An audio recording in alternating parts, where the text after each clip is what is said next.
भाई दोस्तों, आजकल ना बात चल रही है जो अमेरिका में हमारे नौजवान काम करने के लिए जाते हैं ना, वो डोंकी लगा कर जाते हैं। और आजकल रिपोर्ट कर रहा है अमेरिका जितने भी माइग्रेंट लोग इलीगल वहाँ रह रहे हैं, तो उनमें हमारे पंजाब से भी बहुत सारे नौजवान हैं जो आजकल हम अक्सर ही जो सोशल मीडिया पर देख रहे हैं, न्यूज़ पे न्यूज़ चल रही हैं। और एक आदमी को पकड़ लेते हैं, वो उसी से पूछते हैं, भैया तू कैसे गया था, कैसे आया, अब तू क्या करेगा, तू क्या नहीं करेगा। कहते थे मेरे को भाई साहब, ये फ़ोन भी आ जाता है बीच में, फ़ोन तो बंद कर दिया मैंने अब। तो भैया हमारे जितने पंजाब के लोग हैं और उसके साथ अब हरियाणा के लोग भी हैं और उसके साथ यूपी के लोग भी हैं और उसके बाद केरला हो गया, गुजरात हो गया, वो तो पहले वहाँ पर बैठे हुए हैं।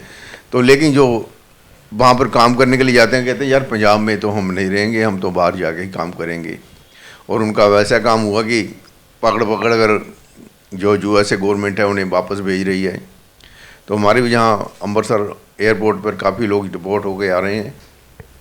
और जो एजेंट हैं कहते हैं हाँ भैया हमको वहाँ तो भेज दिया था, हम 50 दिन लगे वहाँ जाते हुए। पहले हमारे से प्रॉमिस किया था कि हम बाय एयर जहाँ से आपको एक जगह ले जाएंगे, वहीं से बाय एयर आपको यूएसए लेकर जाएंगे। लेकिन कहते हैं भाई हमारे से धोखा हो गया, हम वहाँ पहुँच तो गए लेकिन बड़ी मुश्किल से पहुँचे, और इतनी मुश्किल से पहुँचे कि अब अमेरिका सरकार उन्हें बांध बांध कर जहाज़ में बिठा बिठा कर वापस यहाँ छोड़ रही है। सोचने वाली बात है यार, जिसने काम करना होता है वो कहीं भी कर सकता है। ये सबसे बड़ी सोचने की बात है कि 75 साल की आज़ादी के बाद भी हमारे देश के नौजवान क्यों बाहर को भाग रहे हैं, क्यों हम अपने हिंदुस्तान को ही डेवलप क्यों नहीं कर लेते। क्या कमी है, सरकार में कमी है या हमारे लोगों की सोच में कमी है। हम बार बार कहते हैं कि सोच बदलो समाज बदल जाएगा, लेकिन ना तो सोच बदल रही है ना ही समाज बदल रहा है। कब बदलेगा ये तो अभी सोचने की बात है। हम आध्यात्मिक लोग हैं, हम परमात्मा में विश्वास करने वाले लोग हैं। हर काम परमात्मा पर छोड़ देते हैं कि हे प्रभु तूने ही करना है। लेकिन कृष्ण जी ने कहा है गीता में कि कर्म कर फल की चिंता मत कर। और हम कर्म तो करते नहीं, फल ही फल चाहते हैं, और वो भी भगवान से चाहते हैं। लेकिन भगवान आपको फल तब देगा ना जब आप कर्म करोगे। ठीक है, आप वहाँ पहुँच गए और वहाँ से वापस आ रहे हो, लेकिन आप लोगों को सोचना चाहिए कि हम हिंदुस्तान में रहकर हिंदुस्तान में तरक्की करें। और जो एजेंट जो लोग हैं वो आपको बाहर भेजने का जो उनका प्रोफेशन बन चुका है, धंधा बन चुका है, लीगल इलीगल ना जाने कैसे कैसे वो तिकड़मबाजी लड़ाकर आपको अमेरिका तो भेज देते हैं। लेकिन अब जो अमेरिका की सरकार है वो कहते हैं कि हमारे तो जहाँ पहले पॉपुलेशन बहुत है, जो अमेरिका के लोग वहाँ के रहने वाले हैं वो कहते हैं कि हमें कारोबार नहीं मिल रहा। अंग्रेज़ लोग हैं, जो गोरे लोग हैं, कहते हैं ये सब बाहर के लोग आकर हमारे पर जहाँ पर राज करने के लिए जहाँ पर बस रहे हैं, परमानेंट रेजिडेंट बन रहे हैं। तो उसी को देखते हुए जो भी प्रेसिडेंट चुने गए हैं उन्होंने अपने मैनिफेस्टो में कहा था कि हम बाहर भेजेंगे सभी को।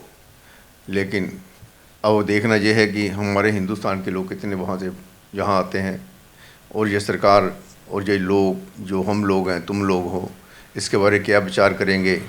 क्या अपने हिंदुस्तान को ही हम अमेरिका बनाएंगे या फिर ये छोड़कर अपना देश 6 ऋतुओं वाला सबसे जहाँ पर सुंदर वातावरण है हमने उसे इतना पोल्यूटेड कर दिया है, इतना एनवायरनमेंट को गंदा कर दिया है कि सांस लेना भी मुश्किल हो चुका है।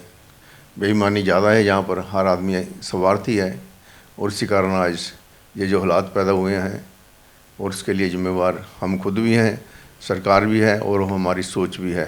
इस पर विचार करना होगा। ये कहानियाँ सुन सुनकर आप मजाक मत लिख कीजिए, मजाक मत बनाइए, इसको इस पर सोचना होगा, विचार करना होगा। ये चैनल सब्सक्राइब कर दीजिए। हमने सिर्फ 2-3 मिनट के लिए आपसे ये बात की है, फिर हम इस पर चर्चा करेंगे। और आप कमेंट लिखना सीख लो, अभी आपको कमेंट नहीं लिखना आता। और जो हमारी जो शेयर कर दो पोस्ट जो होती हैं, हम इसलिए बातचीत करते हैं कि हम लोग आप एक दूसरे से विचार विमर्श कर सकें, डिस्कशन कर सकें कि ये हालात हमारे देश के ऐसे क्यों हो रहे हैं। इस पर हमें खुद ही चर्चा करनी होगी। नौजवानों को करनी होगी, जो सीनियर सिटीजन है उनको सोचना होगा, तभी ये देश हमारा तरक्की करेगा। वरना अंग्रेज़ जैसा इसे छोड़ कर गए थे वैसे ही हैं आज हम सैकड़ों वर्ष पीछे हैं उन डेवलप कंट्री से, जहां हमारे बच्चे आज नौजवान धक्के खाने के लिए फिर से ज़िंदगी शुरू करने के लिए जा रहे हैं। सोच बदलो, समाज बदलेगा भैया। फिर बात करेंगे, थोड़ा सा ही बोला मैंने।